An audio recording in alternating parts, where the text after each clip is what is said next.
महसूस की जा सके, आनंदमय ये वातावरण ये बन पाए, खिंचाव वाला नहीं, भय वाला नहीं, हिंसा वाला नहीं, जुल्म सितम वाला नहीं, वातावरण प्यार वाला, करुणा दया वाला, एक दूसरे के काम आने की भावना वाला, वो वातावरण स्वर्गमयी वातावरण होता है।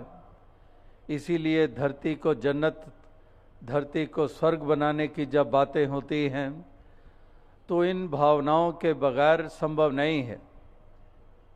यही महापुरुष संत जन कल से इसी बात के ऊपर ये जोर दे रहे हैं कि ये भावनाएं जब तक हमारी बनेंगी नहीं, तब तक ये धरती का तो क्या, हमारे घर का भी स्वर्ग बनना मुमकिन नहीं है, हमारे गली मोहल्ले का भी स्वर्ग बनना मुमकिन नहीं है, हमारे प्रांत, हमारे मुल्क का भी स्वर्गमयी रूप बनना संभव नहीं है।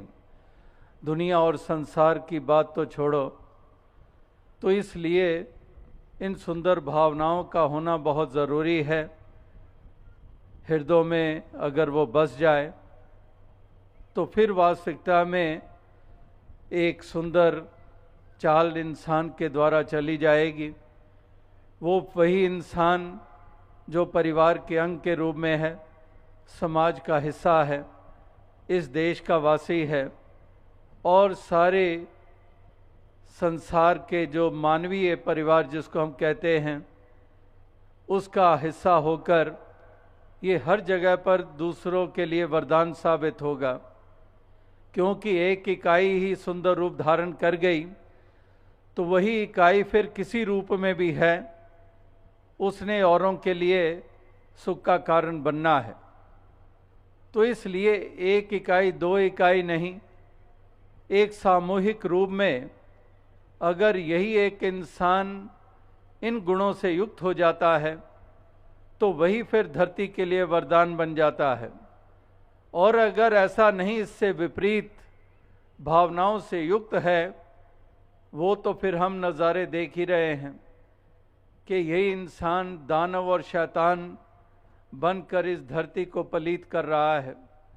जहाँ पर प्यार की नदियाँ बहाने की बात, प्रेम की गंगा बहाने की बातें ये होती आ रही हैं, वहाँ पर उसकी बजाय खून की नदियाँ बहाई जा रही हैं। किस तरह से इंसान ऐसे एक हैवानियत और शैतानियत वाली फितरत और प्रवृत्ति से युक्त होकर इस दुनिया के सफ़र को, इस जीवन के सफ़र को तय कर रहा है। तो आज भी महापुरुष संत जनों ने यही एक संदेश मुख्य रूप में दिया, इस मानव को, इंसान को समक्ष रखकर कि हे इंसान, ये जीवन का सफ़र तय हो रहा है। मालिक ने तुझे जन्म दिया, इंसानी योनि में जन्म दिया, किसी सांप की योनि में नहीं दिया, किसी गधे घोड़े की योनि में जन्म नहीं दिया। मालिक ने तुम्हें जन्म दिया इंसानी योनि में, जो सबसे श्रेष्ठ योनि मानी जाती है कि अवर जोन तेरी पनहारी, इस धरती पर तेरी सिकदारी, कि अन्य योनियाँ तेरा पानी भरने वाली हैं, इस धरती पर तेरी सिकदारी।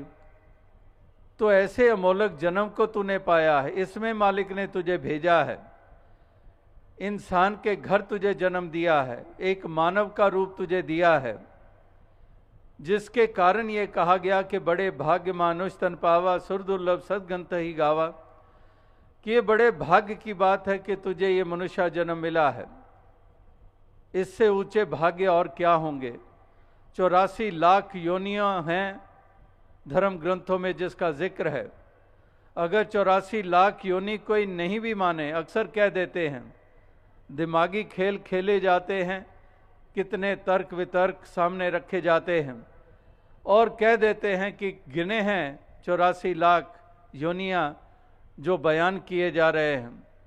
तो अगर 84 लाख योनियां ना भी मानो, फिर भी कितने कितने तुम्हारे सामने योनियां आई हैं। डिस्कवरी चैनल खोलो या कोई और इंफॉर्मेशन का चैनल आप खोलो, उसमें आपको कितने कितने ओशंस में, पानी में, जल में कितने कितने वो रूप मिल जाएंगे, कितने धरती के ऊपर कीड़े मकोड़ों की किस्में मिल जाएंगी, कितनी हवा में उड़ने वाले परिंदों की किस्में मिल जाएंगी, कितने जंगलों में रहने वाले जानवर, कितने ही सांप की जातियां प्रजातियां मिल जाएंगी। तो इस तरह से अगर देखें, कितने कितने लाखों ही संख्या में अलग अलग योनियां हमारे सामने हैं। लेकिन जब इंसानी योनि की बात आती है तो केवल और केवल एक, 2 भी नहीं, 3 भी नहीं, 10 भी नहीं, 50 भी नहीं, और दूसरी तरफ लाखों की योनियां जो इंसानी योनियों से हटके है। तो अगर यही इंसानी योनि में जन्म मालिक ने दे दिया तो फिर इससे ऊंचे भाग्य और क्या होंगे। तो बड़े भाग्य मानुष तन पावा, सुर दुर्लभ सदगंत ही गावा, कि तमाम वेद शास्त्र धर्म ग्रंथ पुकार कर कह रहे हैं कि मनुष्य जन्म तुझे मिला, बड़े भाग्य की बात है। और भाग्य की बात किस लिए? क्या तुझे दिमाग मिला है इसलिए? क्या तुझे 4 टांगों की बजाय 2 पांव मिले हैं इसलिए? तेरी शक्लो सूरत सुंदर है इसलिए?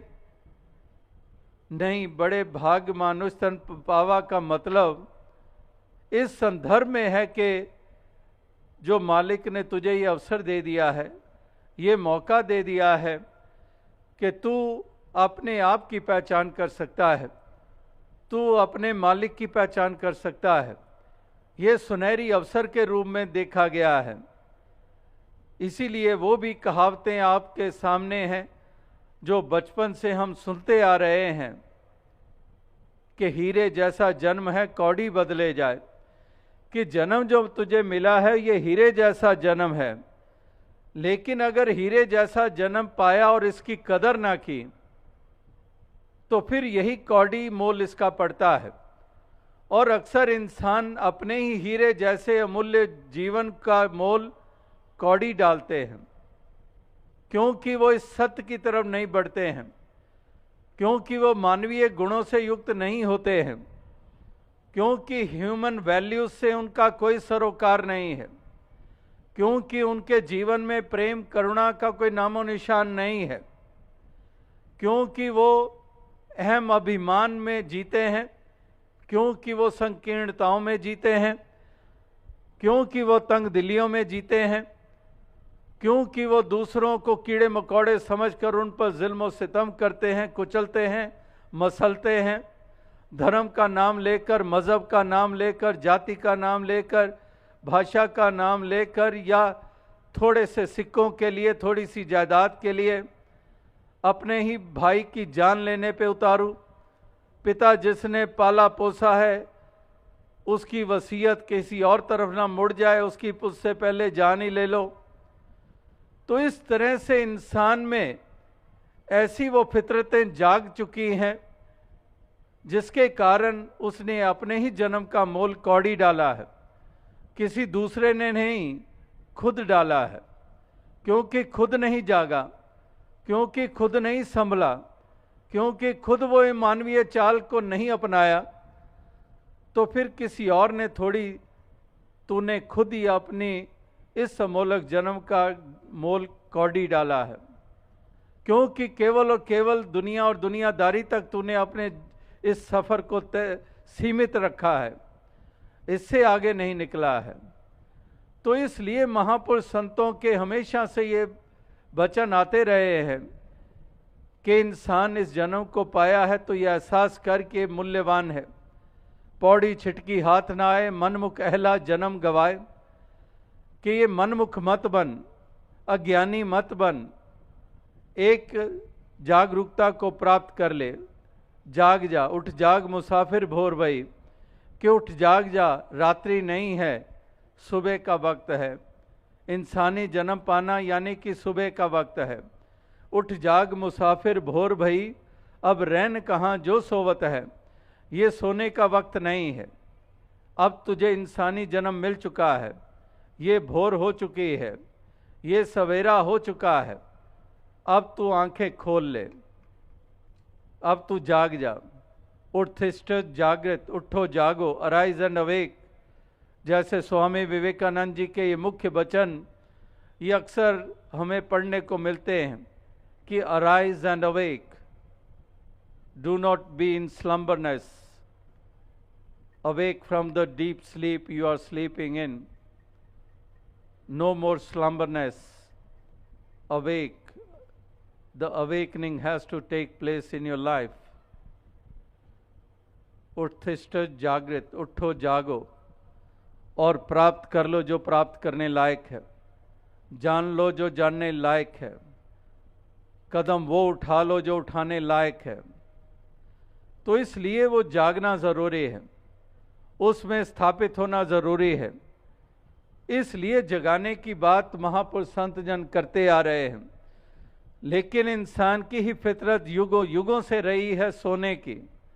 केवल एक कुंभकर्ण की बात नहीं है कि नगाड़े भी पीटे गए फिर भी नहीं जागता, ढोल भी बजाए गए नहीं जागता, कितने कितने साधन अपनाए जाते नहीं जागता। इसी तरह से ये इंसान की फितरत में भी हर युग में, ये नहीं कि वर्तमान का समय या कलयुग जिसको हम कहते हैं, इस समय में ही ये सोना इसके हिस्से में आया है। ये तो युगों युगों की बात है, ये सोता आया है, ये जागने को तैयार नहीं होता है। तो इसलिए महापुरुष संत जनों को सतयुग में भी जगाना पड़ा इंसान को, त्रेता में भी, द्वापर में भी। हर युग में इंसान ने सोए हुए को उठाना पड़ा है। ये नहीं कि जन्म मिला और उसके बाद थोड़ी होश संभाली और इसका मतलब ये जाग गया। सारी सारी उम्र ये सोया रहता है, सारी सारी उम्र बीत जाती है, लेकिन जागना इसके हिस्से में नहीं आता। यानी कि तमाम सफ़र जीवन का सोए हुए ही बिता देता है और ये सांसों की लड़ी भी फिर टूट जाती है और अंधकार में रहा, अंधकार कायम रहा और कोई बात बनी नहीं। तो इसीलिए महापुरुष संत जन यही एक जगाने का कार्य करते आए हैं कि उठ जाग मुसाफिर भोर भई, कि उठ जाग जा हे मुसाफिर। मुसाफिर उसी को कहते हैं कि जो ठहरता नहीं है। तो दुनिया में हर कोई मुसाफिर है, जो आता है वो जाता है, आए हैं सो जाएंगे राजा रंग फकीर, कि जो आते हैं उनको जाना भी है। उगा हो सो काटिए, फूला सो कोमलाए, जो बना सो गिर पड़े और जो आया सो जाए। तो जो उगता है वो कुम्हलाता भी है, उगा हो सो काटिए, जो उगता है वो काटते भी हैं, फूला सो कुम्हलाए, वो भी कुम्हला जाते हैं फूल पौधे। जो बना सो गिर पड़े, जो बनता है वो गिर भी जाता है, मकान गिर जाते हैं, महल गिर जाते हैं, कितने कितने आलीशान महल और आज खंडर बने हुए हैं। जो बना सो गिर पड़े और जो आया सो जाए। जो दुनिया में आता है उसको जाना भी है। जब जन्म मिलता है वो एक सिक्के का एक पहलू और दूसरा पहलू कि उसने जाना भी है। हमेशा यहाँ पर नहीं रहना किसी ने भी। राम गयो रावण गयो जा का बहु परिवार, कि नाम मर्यादा पुरुषोत्तम राम जी का शरीर हमें देखने को मिल रहा है और रावण जो सोने की लंका का मालिक है, शरीर उसका भी नहीं रहा। तो राम गयो रावण गयो जा का बहु परिवार, कहो नानक थिर किछ नहीं सुपने जो संसार।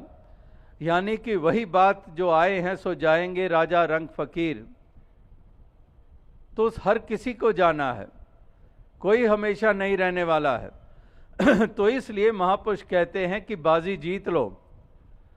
इस संसार में आए हो तो जान लो कि मुसाफिर हो।